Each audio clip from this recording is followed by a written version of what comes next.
Hi friends, welcome back to my channel. நம்ம எப்போவுமே புளியை கடையிலேருந்து டேரெக்டாக வாங்கி தான் நீங்கள் பார்த்துருப்பீங்க. ஆனால் இது நம்ம புளி இந்த மாதிரி காஞ்ச புளியாக கிடச்சிதுன்னா நம்மளே வீட்டில் உடச்சி அதை க்ளீன் பண்ணி எப்படி நம்ம ஸ்டோர் பண்ணி வச்சா எவ்வளோ நாள் இருக்குங்கிறத நம்ம இந்த வீடியோவில் பார்க்க போகிறோம். ரொம்பவே ஈஸி தான். ஆனால் என்ன கொஞ்சம் டைம் ஆகும். நம்ம அதை கரெக்டாக க்ளீன் பண்ணி எடுத்து எல்லாமே ஒழுங்காக வச்சா மட்டும்தான் அது ரொம்ப நாளைக்கு ஸ்டோர் பண்ண முடியும்.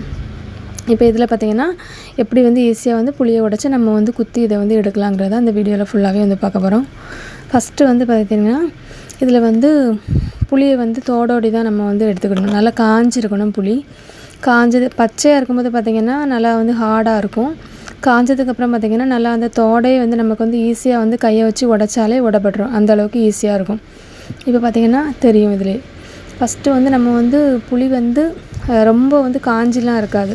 கொஞ்சம் ஈரப்பதம் அதில் இருக்க தான் செய்யும். நம்ம ஃபஸ்ட்டு எல்லாத்தையுமே உடச்சி ஃபஸ்ட்டு எடுத்துக்கிடணும். உடைக்கிறது பார்த்திங்கன்னா ரொம்பவே ஈஸி தான். ஆனால் இந்த தோடோடி நம்ம வச்சு யூஸ் பண்ணும்போது பார்த்திங்கன்னா நம்ம புளி எடுத்து கரைக்கும் போதும் சரி தான், அதேமாதிரி நம்ம ஏதாவது துவையல் அரைக்கும் போதும் போடும்போது அந்த தோடு எல்லாமே அதிலே இருக்கும். அது அரைபடவும் செய்யாது. அதனால் இந்த மாதிரி நம்ம வாங்கி நம்மளே க்ளீன் பண்ணி வைக்கும்போது ரொம்பவே நல்லாயிருக்கும். அதனால தான் இப்போ எல்லாத்தையுமே எடுத்துகிட்டு இதை எல்லாமே ஃபஸ்ட்டு நான் எடுத்ததுக்கப்புறம் காமிக்கிறேன். இந்த மாதிரி தான் இருக்கும். இதை நம்ம ஃபஸ்ட்டு என்ன பண்ணணும்னா ஒரு நாள் ஃபுல்லாக நல்லா வெயிலில் காய வைக்கணும். இப்போ அது நல்லா காஞ்சால் மட்டும்தான் ரொம்ப நாள் நம்ம ஸ்டோர் பண்ண முடியும். இதில் பார்த்திங்கன்னா கெட்டுப்போன புளி ஏதாவது இருந்துச்சுன்னா அதை நம்ம எடுத்து தூர போட்டுடணும்.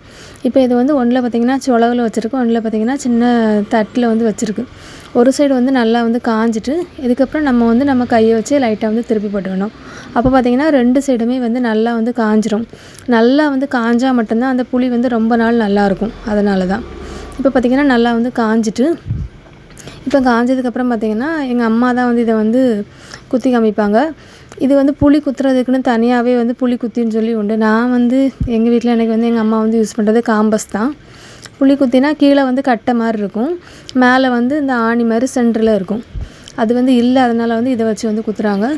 இந்த மாதிரி குத்திட்டு நம்ம அந்த கொட்டையெல்லாம் தனியாக எடுத்துடணும். அந்த கொட்டை இருந்துச்சுனாலே அந்த புளி அந்த கொட்டை கெட்டு அந்த உளுத்து போயிடும். ஒரு மாதிரி மாவாக தெரிஞ்சு வந்துடும். அப்படி வந்துச்சுனாலே புளி சீக்கிரமாகவே கெட்டு போயிடும். அந்த மாதிரி வைக்கும் போது சூப்பராக இருக்கும். இந்த வீடியோ உங்களுக்கு பிடிச்சிருந்துச்சுன்னா லைக் பண்ணுங்கள், ஷேர் பண்ணுங்கள், கமெண்ட் பண்ணுங்கள்.